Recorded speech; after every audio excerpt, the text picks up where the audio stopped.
Assalamu alaykum hörmətli görürmənlər. Görüyorsunuzlar Erkin Asiya Radyosu Uyghur bölümünün nazar programısı. Ben Alim. Biz bugün Dünya Uyghur Qurultayının 7. növbətli qurultayı ve Uyghur davası üstünde alayı söhbət elib barımız. Biz bu münasibətlə Dünya Uyghur Qurultayının yanıdan saylanğan muavin reisi Erkin Akrem Efendi bilen Dünya Uyghur Qurultayının yanıdan saylanğan İcraiya Komitetining muavin reisi Elşad Hasan Efendi'ni bu söhbətə alayı təklif qıldıq. Söhbətimiz xoş gəldinizlər. Hoş bulduk. Rahmet. Allah bilan işkinizlar mübarək olsun. Bu vaxtda meni qayta saylanıb çıxınızlarga. Rahmet. Əlbəttə həməylərə məlum bolğandək Dünya Uyghur Qurultayı 7. növbətli qurultayını ötən şənbə yakshanba günü, yəni Çex Cumhuriyetining poytaxti Pragda ötküzgən boldu. Bu qitim qurultayga 20 neçə dövlətdən 200 dan ortiq mehman hem mehmanlardan sırt yana vakillar kelib qatnaşıb bu qitimqi Dünya Uyghur Qurultayının yangi rahbarlik heyətini saylab chiqqan bo'ladi. Buning albatta muhojiratga Uyg'urlar zo'r tashnalik bilan kutib qarab turdi, ham xo'sh bo'lgan bo'ldi. Shuningga bu qitimqi saylam Erkin Efendi, sizningcha bu qitimqi saylam qanday shaklda, demokratik shaklda o'tkazildi? Dünya Uyghur Qurultayı xalqarada faaliyet ilib bağlan bir teşkilat bo'lg'achqa, bu teşkilatınki bütün faaliyetleri xalqaro seviyede buluş lazım. Şundaqla şu saylanma, şu xalqaranınki talep qilgan şu seviyede buluş lazım hem de. İkinciden bu xalqarada faaliyet ilib bargan bolsa teşkilat çoxun müesseseleşiş lazım. Müesseseleşiş için bir tarafi şu saylamdır. Saylamla kançilik şu standart şeklinde ilip baralıysa o vakti de bu müesseseleşişme şunçilik bir seviyede buludu. Bunu kılalığın takdirde xalqaranınki işçiligiga erişkili buludu. Şununla bu saylam bu cidden digende nayti muyum. Hem de şu xalqara standartga qarab bir saylamını əminləşdirgen bulduk hem de. Elşad Hasan Efendi, bu qitimqi saylam içilishdan burun albatta. Başta Amerikanın Pragda turishliq baş elchisi o'zining turishliq joyini Dünya Uyghur Qurultayı ve uning vakillariga ichib berib, bu yerda birinchi qadamda madaniyat diplomasiya ilib berishga. Ikkinchi qadamda ya'ni Pragning shahri boshladi. O'zi yana Dünya Uyghur Qurultayı ham vakillarini kutish orqali o'zining Xitoyga bo'lgan noroziligini bildirgan bo'lsa, yana bir tarafdan Dünya Uyghur Qurultayı hem Uyghur halkını kollaydiganligini bildirdi. Sizningcha bu deganlik hamda Dünya Uyghur Qurultayının o'rni masalan xalqarada qanchalik ko'tarildi deb tushunsak bo'ldi. Erkin Akrem Efendim degandek Dünya Uyghur Qurultayı ning ichilishidan burun Amerika elchixonasininki bizga bağan vakillarni bosh elchininki o'ylisida, ya'ni uyida, sarayida bizni mehmon qilishi, onun için Çek Prag şəhərinin şəhər başlığına bizni u yerdə ziyafət verib bütün vəkillərini kütüb elişi Dünya Uyghur Qurultayının bir xalqara təşkilat, yana dövlətlə ara diplomatiya münasibət itiraf qılınğan münasibətdə bir təşkilat ikənligini itiraf qılğanlıq buludu.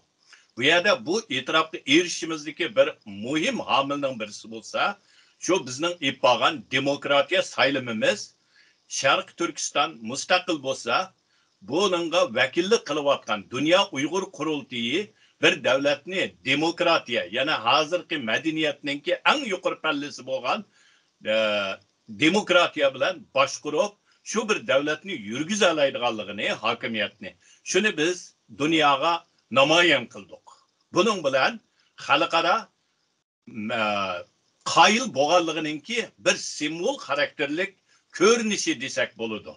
Bo'lmasa bizde tashkilotlar xeyli jiq, lekin hammasini Amerika elchixonasi qurultay ichilishidan burun yoki yig'in ichilishidan burun bosh elchininki sarayida yoki shu yerdagi shaharning shahar boshlig'i va u ikkila voqea emas. Qurultayninki birinchi kunidagi konferans qatnashgan har bir davlatlardan, masalan Kanadadan 2 parlament a'zosi bor, Germaniyadan, Türkiye'nin az degani balkim Erkin Efendim yaxshiroq biladi, u sanni az degan 5-6 partiyaning rahbarligi ve hozir hokimiyatninki ustidagi partiyaning vakili kelib bizga tabriknoma o'qidi. Bu demaklik biz xalqarada tonulduq ve bir hükümetinin rolünü oynayatkan bir teşkilat. Rahmet.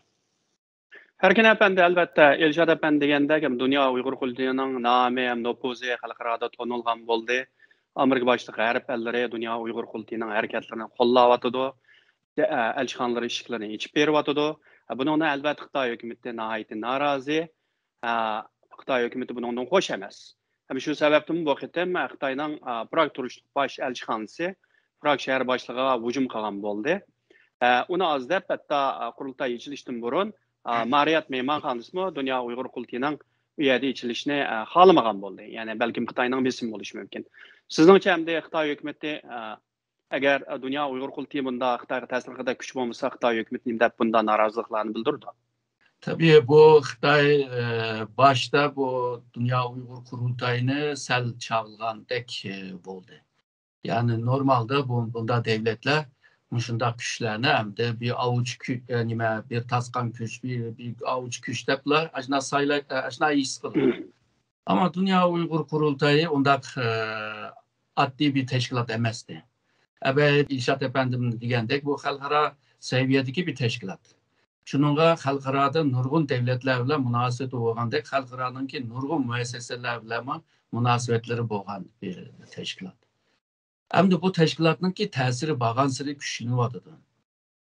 Evet, İlşad Efendim diyendek nurgun bu yukarı seviyedeki emeldarlarla görüşüdüğün ve ulağa kilip tebrik kıldığın ve kilemigenler olsa telgraf yollap tebriklegenler karaydıganlar olsak bu teşkilatın tesiri çoğundur.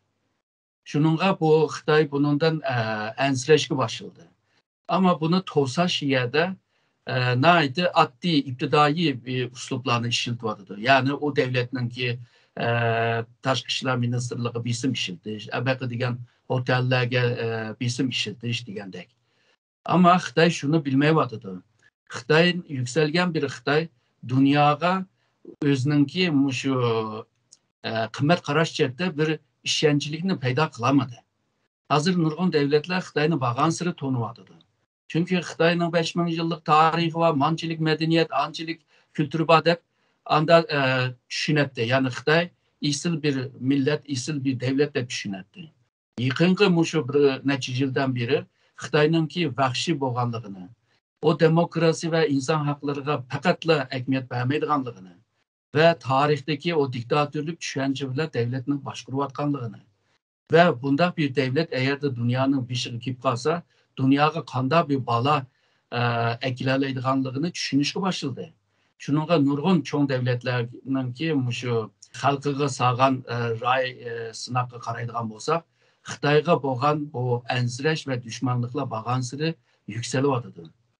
Yani Xitay'ın ki obrazı halkarada bozuldu. Bu Uygur meselesi, Hong Kong meselesi, Tayvan meselesiyle tekimi bozuluşa devam kılıyordu. Xitay'ın ki bu itibar ve obrazının bozuluşu Şark Türkistanlıkların davasına bir paydılık yarattırdı. Çünkü bu Şark Türkistanlıklar ya ki bu Dünya Uygur Kurultayı dünyaya anlatıvatkan o derdi aslında rastgele Xitay mışında bir milletke, mışında bir hakimiyetke de körüşke başladı. Gerçi Xitay halkının bir kısmı bunda karmısıma hükümetinin kılgan bu zalimlikten biraz köngü razı bulmagan bozma ama Xitay hakimiyeti için hizmet kıldığan nurgun Xitaylar var. Bunların ki diplomatlarının şu turvatkan devletlerdeki o sözler işiltivatkan bisimler hemmisi hudu Koçu'daki bir lükçetlerinin ki kıldığan işler ve sözlerini kılıyordu.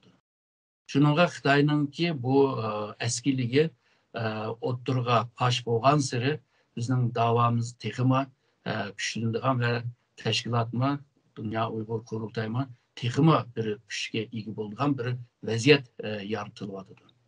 Elşad Hasan Efendi bu Erkin Efendim degende ki hazır şu Xitay hükümeti elbette bu Dünya Uygur Kurultayını terörist teşkilat dep ayıplıklı uzun yıl oldu. Dolkun Eysa Efendim mesela Dünya Uygur Kurultayı'nın reisi bolsun Interpol'a tizimdeki kirgizip onun hareketlerinin aldığını alıştı, tırıştı. Şu 2017 Xitoy hukumatı hem şu irqiy qirg'inchilik siyosatini boshlagandan beri dünya Uyg'ur qultiga qaratgan hujumini keng ko'lamda qanot yoytirgan bo'ldi. Elchixonalar ham emas, Xitoy hukumatining tashqi ishlar ministrining bayonotchisi, Xitoyning matbuotlari, yer shari vaqt gazeti bo'lsin, CGTN bo'lsin, davomli holda dünya Uyg'ur qultini o'zining ko'zi qadalgan maktab hujum qilgan bo'ldi. Albatta Xitoy hukumati dünya Uyg'ur qultini ta'kidlab qarmas bunda hujumlarni qilmaydi. Bu qitim qurultaydimi masalan bunda ish harakatlarini ilib borgan bo'ldi. Onundan sebep ama bir kısım Uygurlar mı? Xitoy hukumati dünya Uygur qultiga hujum qilayotgan bir vaqtda o'xshash shunda hujumlarni boshlagan bo'ldi va to'rlarda masalan dünya Uygur qulti ham dünya Uygur qultida xizmat qilayotgan burunqi bo'lsin, hozirgi bo'lsin rahbarlarga bo'lgan hujumlar, hatto og'zini buzib ba'zi gaplarni qilishlar bo'ldi. Buni Elshad Hasanov qanday tushunsak bo'ldi? Manda degan vaqtida Xitoy hukumati burundan tortib, mayli dunyo jamoatining olsun, mayli biz Uyg'ur yoki Tibet yoki Xitoy demokratlarninki Xitoyda bir demokratiya erkinlikninki bo'lishini talab qilgan vaqtida Xitoyning burundan deb kelyaptini, Xitoyning mushu bo'libmi kommunistlarninki ishg'ol etidiki butun millatlarning hech qaysi demokratiyaga tayyor emas. Ular unda qilishni, huquqini ishlatishni bilmaydi deb kelgan. Biz buda ketimki demokratiya bir saylam. Ta vakillarni har bir davlatdan saylashdan tortib, budaqi Pragda ippagan rahbarlarni saylashning hammasi hozirgi g'arb dunyosining eng ilg'or bo'lgan demokratiya tuzumiga uyg'un bo'lgan.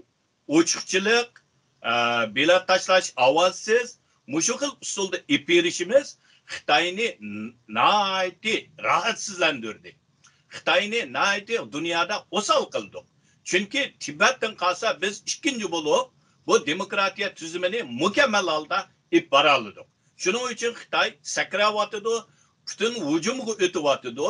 Buning bilan birga ba'zi bir ahmoqona yoki bir taraflama Xitoy uchurlaridan foydalanadigan qarindoshlarimiz-mu Xitoyning depi usul o'ynab, Dünya Uyghur qurultayiga bir muvaffaqiyatli bo'lgan saylamga hujum qilyapti. Bu xil qilmishlar odamni hayron qoldirsa bir jihatdan ichindirdi. Bir millatningki bunda bir saviyaga yetishi, bir tashkilotning aslida hammamiz qo'shilib tabriklaydigan bir unumlik bir qutuq desak bo'ladi. Biz shu Xitoylar bizni radikal yoki kaynida qolgan madaniyatsiz millat degan vaqtida biz o'zimizning qanchalik madaniyatli ekanligimizni, biz bu insoniyatning eng yuqori saviyasidagi demokratiyani ip baralaydiganligimizni xalqaro sahnesida ko'rsatdik. Bu aslida Uyg'urlarning qo'shiladigan, tabriklaydigan bir utuqliq, bir ko'ztush dunyoga bizning madaniyatimizni. Ammo buni Xitoy bilan tang usul o'ynash hakikaten adamni içindirse yani bir taraftan adamninki külgüsüne keltirdi. Çünkü bunun bilan hech kim qurultayninki bu yolda davamlaşıp texmi ilgirilishini to'sayolmaydi. İştqavaydi, karvan mangıdı.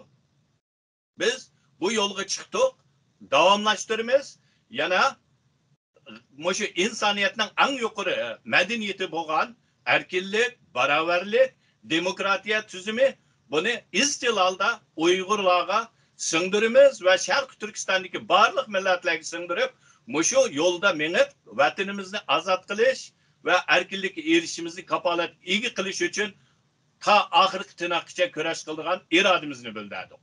Erkin Efendi, hazır hem de Dünya Uygur qultining saylimi albatta g'alabalik oxirlashdi.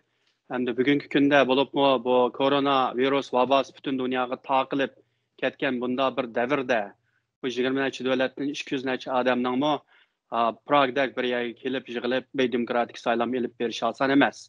Hatto Avstraliyadan Uyg'urlar keldi masalan. Avstraliya degan eng yiroq bir yer hisobda 20 necha soat aeroplan uchib keladigan bir yer. Uni hozir masalan O'rta Osiyoga Uyg'urlar agar viza bergan bo'lsa borgan bo'ladi. Hamda shunday bo'lsa-mu dunyoning har qaysi joylariga Uyg'urlar kelib bu qitimki saylamni nihoyat muvaffaqiyatli oxirlashtiribdi. Lekin shuning bilan birga bu dunyodagi xalqaro vaziyatda Uyg'urlar munosabatli taraqqiyotlar nihoyat zo'r. Masalan, Mushaplam Amerikaning prezidenti Joe Biden apandi Xi Jinping bilan 3 soatdan ortiq ikki davlatning munosabati uningdan sirt yana Uyg'ur masalasimi qisman o'ttirda qo'yilgan bo'ldi. Sizningcha ikki tarafning bu ko'rishining Uyg'urlarga qanday foydasi bor deb o'ylaysiz yoki ziyni? Hem de Amerika'nı bunda bir oylaş lazım. Amerika bir cangir devlet. Kim onunki ornuğa meydan okusa Amerika onunla karşı çıkıyor. Hem de her iki partinin ki ideyası okşamaydı. Birisi bu realizmde hareket kılgan bolsa, biri liberalizmde. Hazırki hakimiyet liberalizm. Liberalizmnin ki bu halkara münasebetinin ki nezriyesi bu. Bu nezriye kargancakta hemkarlık yolu bile yoluqqan ve uçurgan kıyınçılıklarını ve dokunuşluklarını ve ziddiyetlerini hal kılış. Hazırki hükümet muşu yolda minvadıdır. Bunu toğur düşengen vaxtıda Amerika'nın ki umumi menfaatini kıytıp sözlüsek, yani Xitay'daki bir devletke özünün ordunu, vermeydiğanlığını mı düşengen takdirde Amerika hükümetinin hazır Xitay'la kılıvatkan o siyaseti aslında özünün menfaatini qoğduğanın ki başka bir uslubu yani. Mada düşengende toğur düşününüz. Şununla bu insan hakları, demokrasi olsun, kıymet karşıları olsun, bu hükümetin ki alaylıdır. Bunu çokum Xitayga cakalaydı.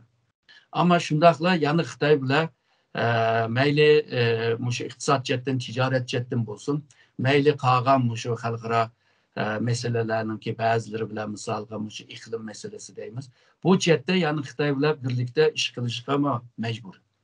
Şununla hem bir cette özünün ki milli menfaatini qoğdaydı, hem bir cette kıymet karşılarını qoğdaydı, hem bir cette Xitay ile bir hemkarlık kılalaydı. Şununla biz Xitay Amerika'nın ki münasebetini bu klasik düşünce bile düşman deyip düşünmek 21. asırdaki düşman fukumu bile düşünüş lazım.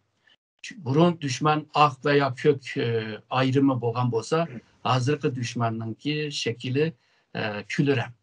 Yani ak memez, kar memez.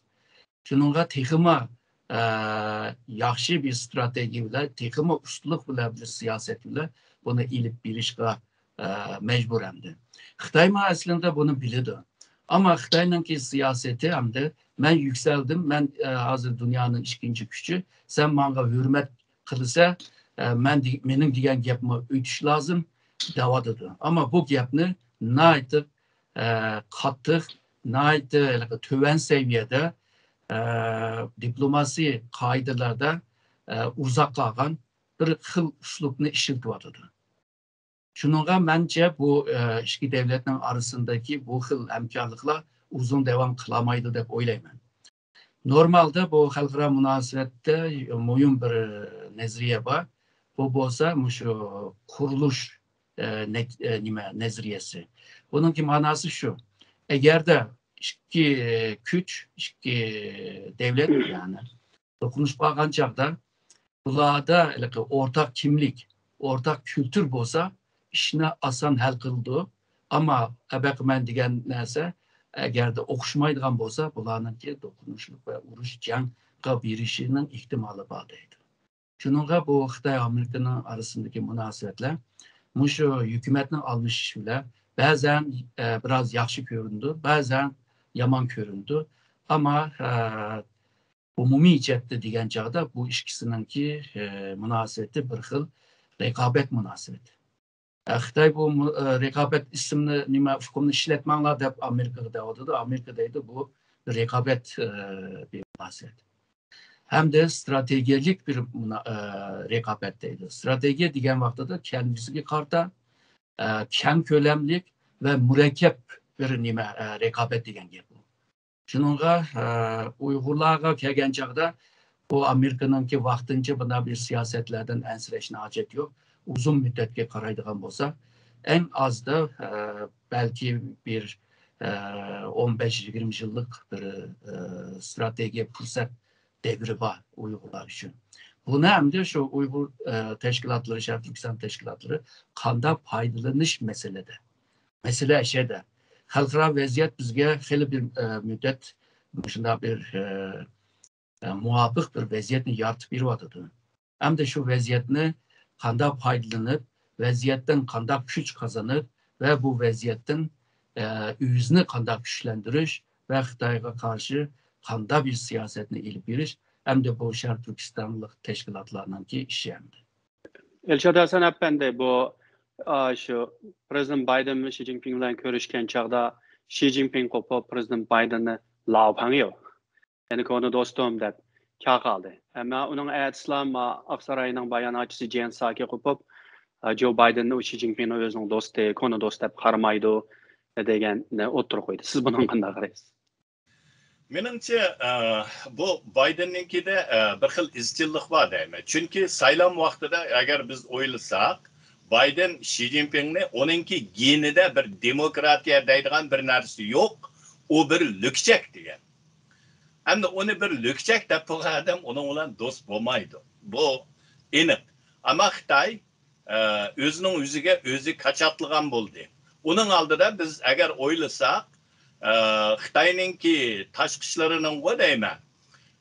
Rus bilan biz strategiyalik birlikda deganda Rossiyaning atisiga bayonot e'lon qilib, biz Xitoy bilan hech qachon strategiya birlik qurib boqmadik, undaq emas deydi. Xitoy amalsiz biz strategiya birlikda emas, ama strategiya birlikdan yaqin do'stona dedi. Bu demak Xitoy xalqarada yalğız kaldı. Bu yalğız kalıştaki sebep, Erkin Ekrem efendim naiti yaxshi tasvirledi. Xitoyninki ko'ranglab ketişi, diplomatiya emas, lükçektek faaliyetlerini berişi, dünya tahdit selişi, bütün dünyanı çüçtü, dünyanı uyg'otdi. Şunun bilan mayli Amerika bo'lsin, mayli G'arb dunyosi bo'lsin, hattoki Xitoyning yenidagi qo'shinlari Vyetnamdan tortib Filippingacha Tayvan u bulanı almaganda hammasi nayet çoğun endişte. Şununla Amerika'nın küçülünüşünü, Amerika'nınki qaytadan özünün dünyaya tikilgen tüzümüde çın duruşunu. Çünkü Angliya'dan kalsa, Angliya birinci dünya vuruşu tügüçe Angliya dünyanın tüzümünü tüzgen bolsa, ikinci dünya vuruşuyken Amerika dünyanın hocayılığını yapmandı. Cahangirlik tüzüm tüzüdü. Hazır Xitoy, men mi yetilyapman, men mi Jahangir bo'lma, tüzümni men tüzeyme deb hozirgi Amerikaga shilting atdi. Bunun bilan bütün dünyani uyg'otdi.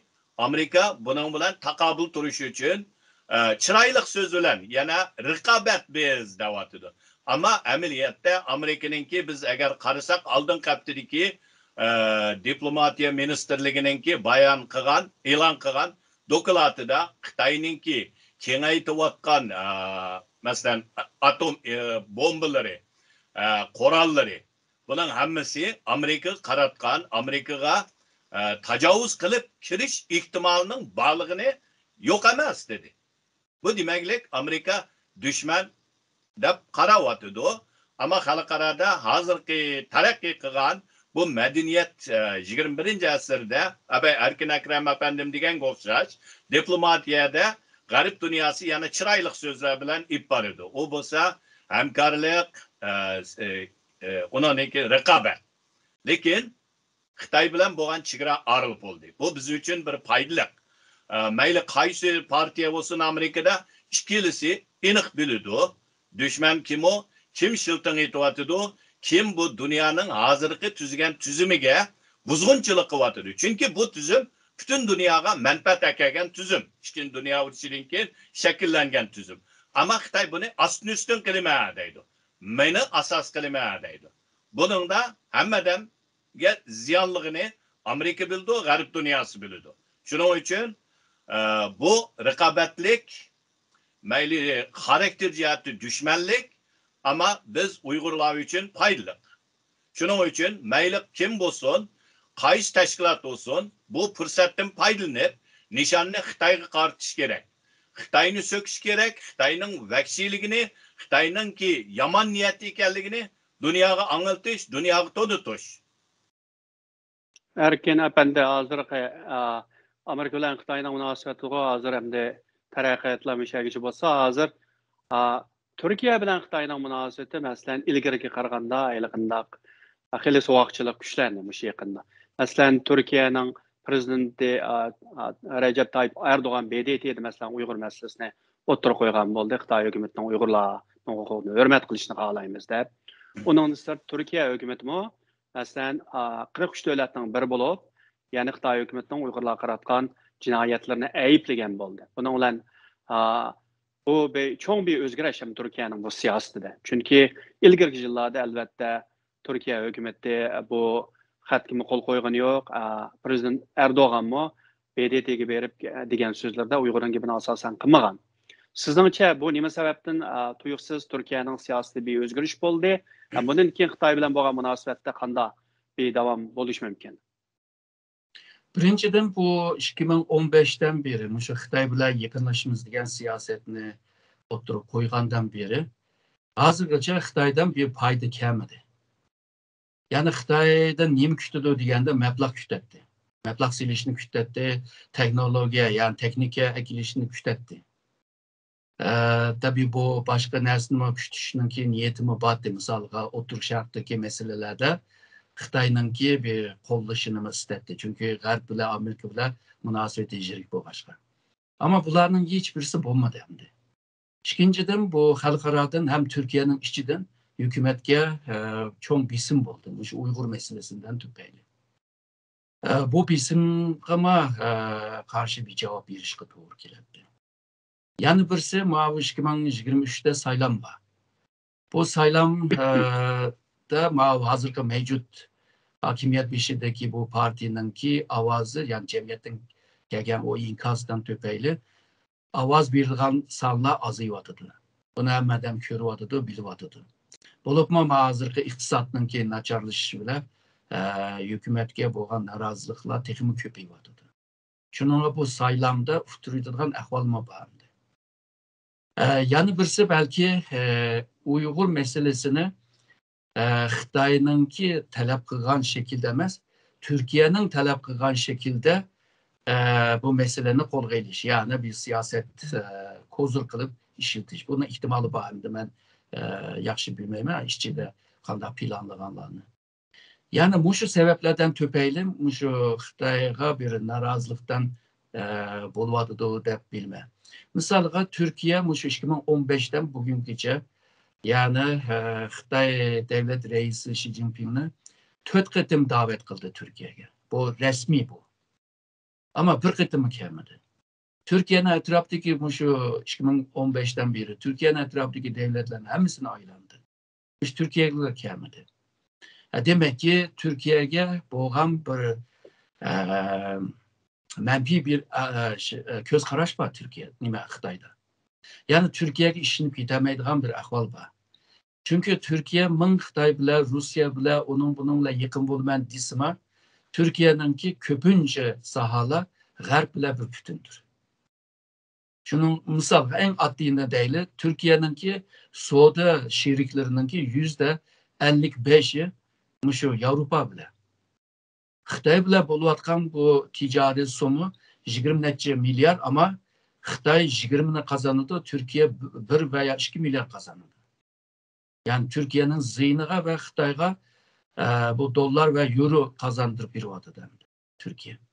Şununla bu her çetten qaraganda Xitoy bilan bo'lgan o siyasetler to'g'ri bo'lmaganligini ko'rdi. Rayon xarakterlik mi şunda? O'rta Osiyogacha hozirgacha Shanxay hamkorlik tashkilotiga olmadi Türkiye'ni. 2012-2013'ten beri talep kelyapti.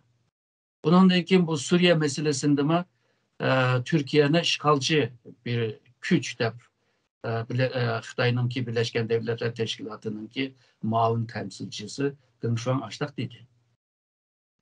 Bunlarni ko'rgandan Türkiye belki bir siyasetini o'zgartdi deb o'ylayman.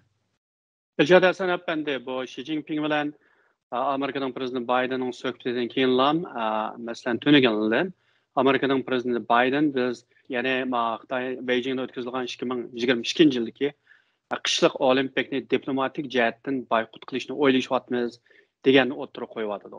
Hatta xabarlarda shu oyning oxirigacha Biden hukumati shuni e'lon qildi degan xabarlarni ko'ryapmiz. Sizningcha buningki agar Amerika hukumati Xitoydagi bu Beijingda olib bergan bu olimpikni boykot qilsa, sizningcha qolgan davlatlar buning Amerikaning keyiniga ergishib boykot qilamdi? Yevropa, Kanada adlı bu savdolar hozir. Sizningcha agar Amerika bunday qilsa, buning qanday bir tarixiy ahamiyati bo'ldi? Bu tarixiy ahamiyatini bir misol bilan aytmasakla aniq bo'ladi. Masalan, oldingi hukumat, yana hammamiz bilgan Mike Pompeo efendim, ishg'ondan ayrilishdan bir kun burun, ya'ni 1-oyning 19-sila kuni Uyg'urga ip berayotgan Xitoyningki zulmini milliy qirg'inchilik, Uyg'ur qirg'inchilik deb jakarlagandi. Tezda hozir 7 davlatning parlamenti, jiq tashkilotlar buni milliy qirg'inchilik deb jakarladi. Parlamentin o'tkini bo'libmi bir necha davlatnikida bu nihoyatda muhim. Hozir hatto Amerikaning parlamentida bu to'g'riliq loyihalar bor. Shuning uchun bu nihoyatda zo'r darajada dunyoning bu zulmga bo'lgan inkosini, yana qaytarish hujumga o'tishiga zo'r ta'sir ko'rsatdi. Shuning uchun men ishonaman, Biden hukumati buningda cho'qim boykot qilishni e'lon qildi. Chunki hozirgacha Xitoyda hech qanday bir o'zgartirish bo'lmadi. Aksincha bag'ansiri bu zulmni mayli Uyg'urga, Tibetga ya boshqalarga bo'lgan zulmni bag'ansiri ig'irlashtirib, texim vahshiylarcha ip beryapti. Shuningga uningdan keyin parlamentdan, xalqdan bo'lgan besimmi cho'ng. Shuning uchun Amerika bu diplomatiya jihatdagi boykot qilishi Angliya, Kanada, Yevropa ellariga bir boshlamchilik ulgu bo'ladi. Shuningga agishib, meningcha Kanada, Angliya va Avstriya qatorliq boshqa davlatlar buningga qo'shilib, bu olimpik diplomatiya jihatdan G'arb dunyosining butunlay boykot qilishiga uchraydigan bir olimpik bo'lib oyoqlashi meningcha bu ko'rinarli. Am uningdan keyin yana bu diplomatiya boykotdan keyin e'lon qilgandan keyin yana boshqa ilgirlashlar bo'lamdi. Biz uni kutamiz. Chunki ba'zi tanarkatchilar hozir berish bo'lmaslik to'g'riliq o'ylanayotganligini biz xabarlarda ko'rdik.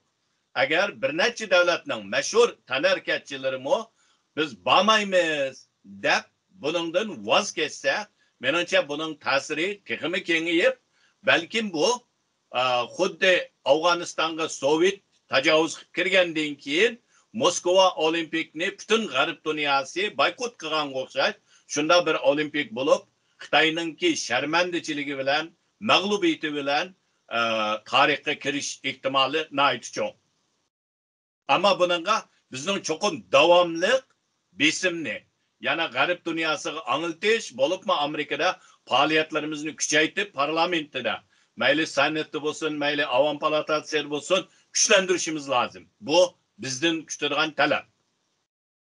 Oxirgi savol, Erkin apandi, bu o'tgan hafta Turkiya hukumati boshliq 6 turk davlatlari, Qozog'iston, Qirg'iziston, O'zbekiston, Turkmaniston degan o'xshash davlatlar bir yerga kelib, davlatlarning raislari bir yerga kelib, ya'ni burunqi Turk birligi kengashini hamda bu qitim rasmiy shaklda bir tashkilot sifatida ko'tarib buni o'tirib qo'ygan bo'ldi.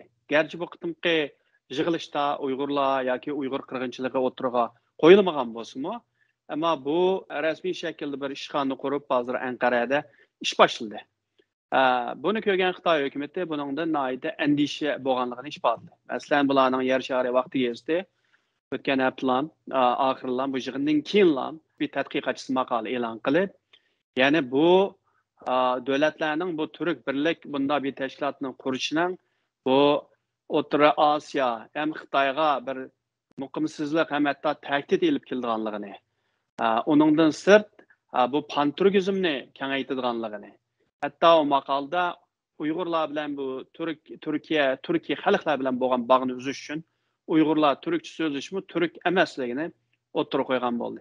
Sizningcha Xitoy hukumati nima deb bunchalik andish qildi? Xitoyningki hozir yurgizayotgan bu yeni İpek Yolu strategiyasininki bir qo'li shu quruqlikdan boshlaydi. Ya'ni Sharq Turkistondan chiqadi. Sharq Turkiston Xitoyningki g'arb chiqishiningki darvozadir va uningki ko'rikdir. Ko'rik va yiqilsa darvoza yopilib ketsa Xitoyning chiqishi tez. Shuningga bu Türk xalqininki shunda bir tashkilotninki qurilishi Xitoyningki shu g'arbga qarab borgan yo'lini to'sigan bo'ladi. Xitoy ashundan ansiraydi. İkinciden yani yeni İpek yolu stratejisini esas alganda, yani Xitoydan Türkiye'gacha kelgan bu yolda köpünce Türk halkı. Yani senin tayyor qilib bergan İpek yolununki bu esasda ben bunun üstüde bir Türklerinki devletler birliğine kurman deydi. Sen tayyor qilib birse iqtisodiyotda ben bir yerde siyasi birlikni kurman deydi.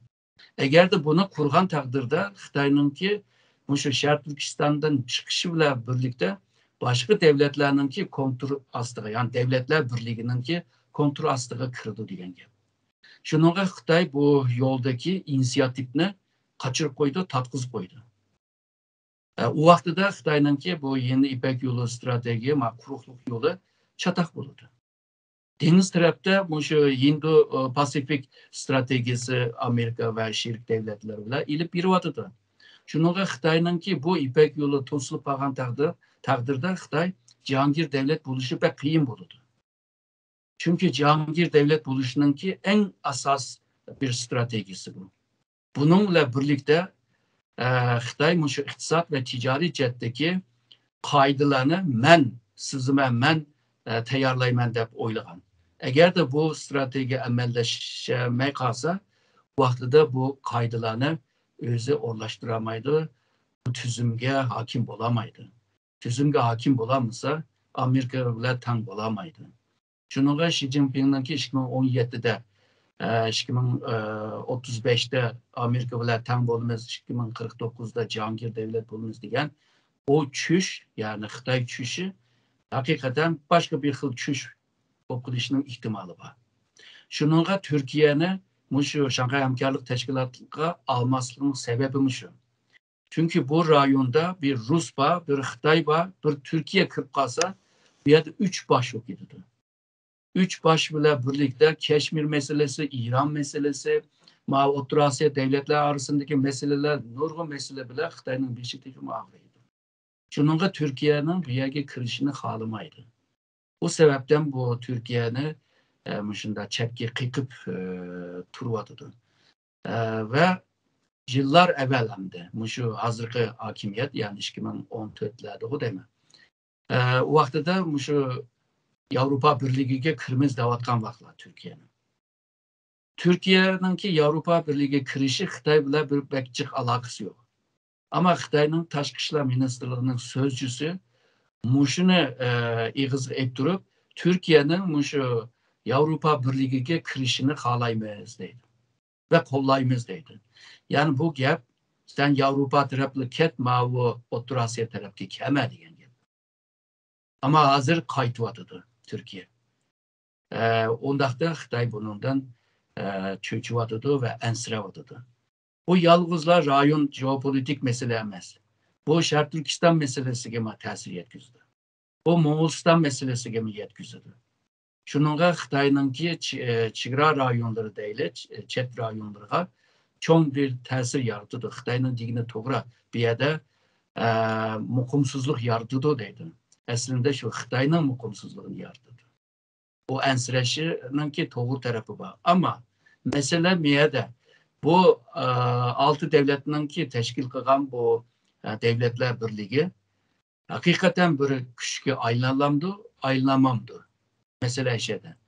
Aylanıpla kaldıgan bolsa Xitoyga taqabul turdigan rayon karakterlik bir güç payda bo'ldi degan gap. Payda bolsa Amerika ve başka devletler mi bu teşkilatını qo'llashmi mümkün. Rusya hozirgacha shu tadqiqotchilar ve bazıları bu deyilgandek bu degan pan-Türkizm, pan-İslamizm deyotidi. Yani konu ideya bilan deyotidi. Ama Rusya'nınki yuqori seviyede birisi bu gapni deb bakmadı. Yani bu işlerini qilayotgan vaqtida Rusya, Kazakistan bilan aloqa kurmamdı, Türkiye bilan aloqa kurmamdı. Belki bu ilan qilishdan evvel bularni munosabatlarni bir qurgandi deb o'ylayman. Shuningga agarda Rusya Xitoyninki O'rta Osiyoga bek ta'sirini bek tiklab inovatini bek tiklab, bu yerga kontrol qilish bek kuchlanib ketdi. Rossiya bu rayonga chorasiz qilyapti. Shuningga bu yerda mundaq bir narsa qurilsa, Xitoyninki bu rayondagi ta'sirini biroz sundirib ma'amiki deb Rossiya mushu chetdimi o'ylagan bo'lsa kerak deb o'ylayman. Elshad Efendi, sizning bu to'g'risida qo'shimcha qilgan so'zingiz bormi? Chunki Xitoy tadqiqotchilar buni ma tarafdan Amerika qo'llayotdi, buni a tarafdan Ruslar qo'llayotdi. Bu turklarning hammasi ilgirki, ya'ni shu Honlarning avlodi Xitoy bilan tarixda ilishib kelgan. Shuningga bular bir Yevropa birligidagi bir birlik qursa, Xitoy degan davlatning mavjudiyatiga berib taqishdi degan narsalarni o'tirib qo'yadi. Menimcha Erkin Akram efendim nayti yaxshi buni analiz qildi. Yevropa Osiyo degan hukm coğrafiyalik hukm emas, o bir siyasi hukm. Ama bu hukmni Xitoy özünün meblag selip bir belvaq bir yol bilen bolupmu şu quruqluqda O'rta Osiyoda amalga oshirmoq bo'ldi. Amaliyotda Xitoyning Yevropa Osiyo degan hukm bilan hech qanday munosabati yo'q. Ama Türkiye, Rus bunun bilan aytib zich munosabati bor, ham manfaat munosabati bor. Shuningga menimcha Erkin Akram efendim degandek, Rusmu hozir Xitoyga teng kelanmagandan keyin Türkiye bilan birlashib, yangining ichida aldın ala azraq deyishib, bu yerda Xitoyninki bu Yevropa Osiyo degan hukmni Xitoyning aniqlamasi bo'yicha qurib chiqishninki oldin olish uchun Turkiyaning bu yerda bu boshliq bu Türk birligini qurib chiqishi Xitoyga bir agah ham Xitoyga bir taqobil turmoqchi bo'lgan oldin boshlanish. Endi buningga Amerikami cho'qim qo'llash kerak. Hamda buningga mablag' jihatdan, texnik jihatdan yordam qilgan vaqtida bu rasmiy bir narsaga aylandi. Agar faqat bu yordam bo'lmasa, Rusning chin yordami qo'llashi bo'lmasa, Amerikaning bo'lmasa, bu balkim bir qog'oz to'xtab qoldi. Endi bu Uyg'urlarga kelgan vaqtida meningcha yana bir signal bor, Xitoyni andish qilg'izgan. Bu olsa 11 ayının 12'si bunu jakarladı. Yani bizningki 2 Sharq Turkiston Cumhuriyetini hatırlaydigan günümüz. Hem de bu bizningki Cumhuriyet günümüz bütün dünyaya hazır tonulgan bir gün oldu.